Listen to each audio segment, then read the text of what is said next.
அனைவருக்கும் வணக்கங்க. நம்ம இன்னைக்கு நம்ம சேனல்ல ரொம்ப ரொம்ப சூப்பரான, வித்தியாசமான, ரொம்ப சுவையான பாயசம் தாங்க பார்க்க போறோம். ரொம்ப வித்தியாசமா இருக்கும். இந்த மாரி நீங்க இந்த டேஸ்ட்ல நீங்க சாப்பிட்டுருக்க மாட்டீங்க. இத சாப்பிட்டு பார்த்துட்டு எப்படி இருக்குன்னு சொல்லுங்க. குழந்தைங்கலாம் ரொம்ப விரும்பி சாப்பிடுவாங்க. நம்ம வீடியோக்குள்ள போறதுக்கு முன்னாடி நம்ம சேனல்ல சப்ஸ்கிரைப் பண்ணி வச்சிங்க, பெல் ஐகானையும் கிளிக் பண்ணி வச்சுங்க. நம்ம இப்போ வித்தியாசமான ஒரு பாயசம், சூப்பரான சுவையான பாயசம் செய்ய போகிறோம். அதுக்கு இப்படி பாசிப்பருப்பு இந்த மாதிரி வறுத்து எடுத்திருக்கேன் பாருங்க. இந்த கலர்ல வறுத்து எடுத்திருக்கேன். இது 1 கப்பு போட்டுக்கலாம். ஸ்டவ் பற்ற வைக்கல. இதில் 1 கப் போட்டுக்கலாம். 8 கப்பு தண்ணி விட்டுக்கணும் இதே அளவில்.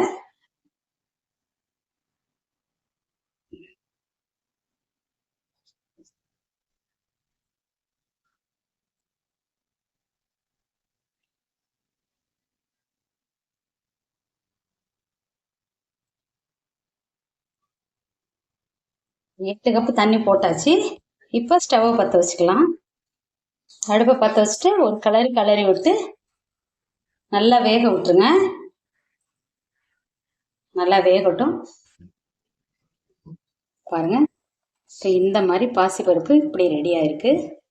இந்த மாதிரி தான் இருக்கணும். இந்த மாதிரி இருக்கிற நேரத்தில் நம்ம இந்த பாயசத்துக்கு நம்ம ஒரு தேங்காயில் தேங்காய் பால் எடுத்திருக்கோம். ஃபஸ்ட்டு எடுத்ததும் 2வது எடுத்ததும் நல்ல கெட்டியான பால், அது தனியாக வச்சுருக்கோம் நம்ம லாஸ்ட்டாக சேர்க்கறதுக்கு. இது 3வதாக நம்ம எடுத்த பால். இப்போ இதை உள்ளே சேர்த்துக்கலாம்.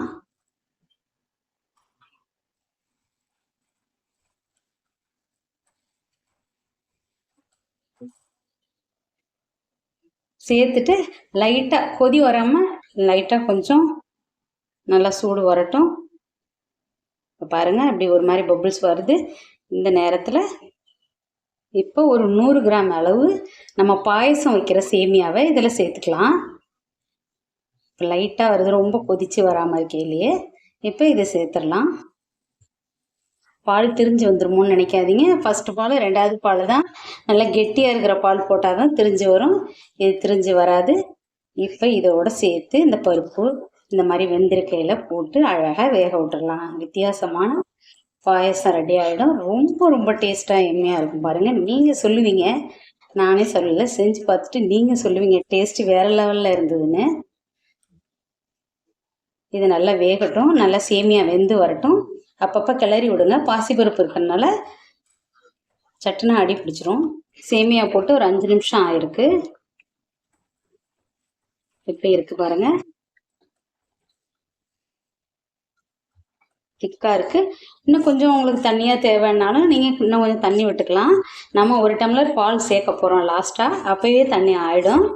இந்தளவு இருந்தாலே போதும், அதான் கரெக்டாக இருக்கும். நீங்கள் ரொம்ப தண்ணியாக பாயசம் சாப்பிடுவீங்க அப்படின்னா கொஞ்சம் தண்ணி ஒரு 1/2 டம்ளர் தண்ணி எடுத்துக்கலாம். இதில் கொஞ்சமாக லைட்டாக கல் உப்பு கொஞ்சம் போட்டுக்கலாம். இந்த ஸ்வீட்னஸ் நல்லா எடுப்பாக இருக்கும். அப்போ தான் நல்லா டேஸ்ட்டாக இருக்கும்.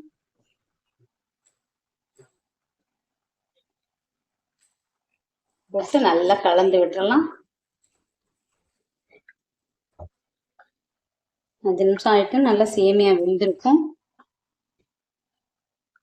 இப்போ வெல்லமும் சீனியும் சேர்த்துக்கலாம். இப்போ நான் 1 கப்பு வெல்லம் சேர்க்குறேன்.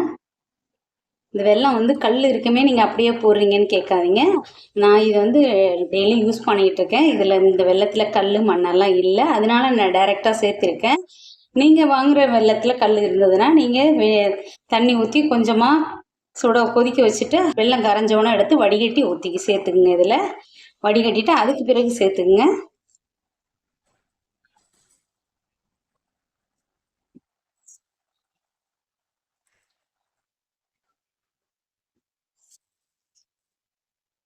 நம்ம ஜீனி ரொம்ப இனிப்பாக இருந்தாலும் வெல்லம் ரொம்ப இனிப்பாக இருந்தாலும் 2.5 கப்பாக சேர்த்துக்கலாம். 1 கப்பு வெல்லம், 2 கப் ஜீனி சேர்த்துருக்கோம். 1 கப்பு பாசிப்பருப்பு சேர்த்துருக்கோம். 100 சேமியா.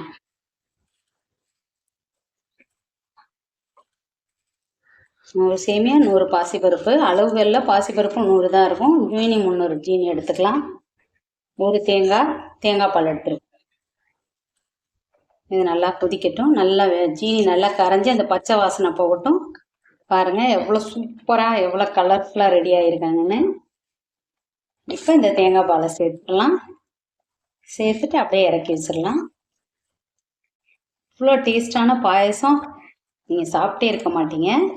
செஞ்சு சாப்பிட்டு பார்த்துட்டு நீங்கள் சொல்லுங்கள், நான் சொல்கிறத விட.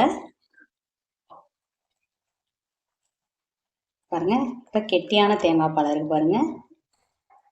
அப்படியே சேர்த்துட்டு அப்படி கலந்து விட்டு லைட்டாக ஒரு கொதி வர்ற மாதிரி இருக்கையில் அப்படியே இறக்கிடணும், இல்லைன்னா அப்படியே திரிஞ்சிரும்.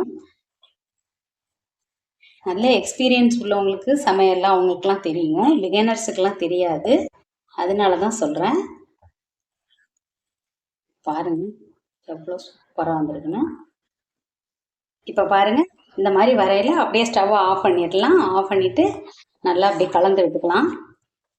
கலந்து விட்டு இறக்கி வச்சுட்டு நம்ம இப்போ கொஞ்சமாக முந்திரி வரும், ரொம்ப சிவக்க வேணாம், இந்த அளவு வந்தால் போதும். இப்போ அதில் பாயசத்தில் கொட்டி பாயசத்தில் கொட்டியாச்சு. ஏலக்காய் அப்படியே கலந்துக்கலாம். கலந்துட்டு நல்லா கிளறி அந்த நெய்யை, அந்த முந்திரி பருப்பு, இந்த தேங்காய் பால், ஏலக்காய் எல்லாம் சேர்ந்தோன்னே செம்ம வாசனையாக இருக்குங்க. ரொம்ப ரொம்ப டேஸ்ட்டாக இருக்கும். நீங்களும் ட்ரை பண்ணி பாருங்கள். ட்ரை பண்ணி பார்த்துட்டு எப்படி இருந்ததுன்னு சொல்லுங்கள். உங்களுக்கு பிடிச்சிருந்துச்சுன்னா லைக் பண்ணுங்கள், ஷேர் பண்ணுங்கள். நம்ம சேனலை சப்ஸ்கிரைப் பண்ணி வச்சிங்க, பெல்லைக்கானையும் கிளிக் பண்ணிக்கோங்க. அப்போ தான் நம்ம அடுத்தடுத்து போடுற வீடியோ உடனுக்குடனே உங்களை வந்து சேரும். நம்ம வியூவர்ஸ் அனைவருக்கும் ரொம்ப ரொம்ப நன்றி. நம்ம சப்ஸ்கிரைபர் அனைவருக்கும் ரொம்ப ரொம்ப நன்றி.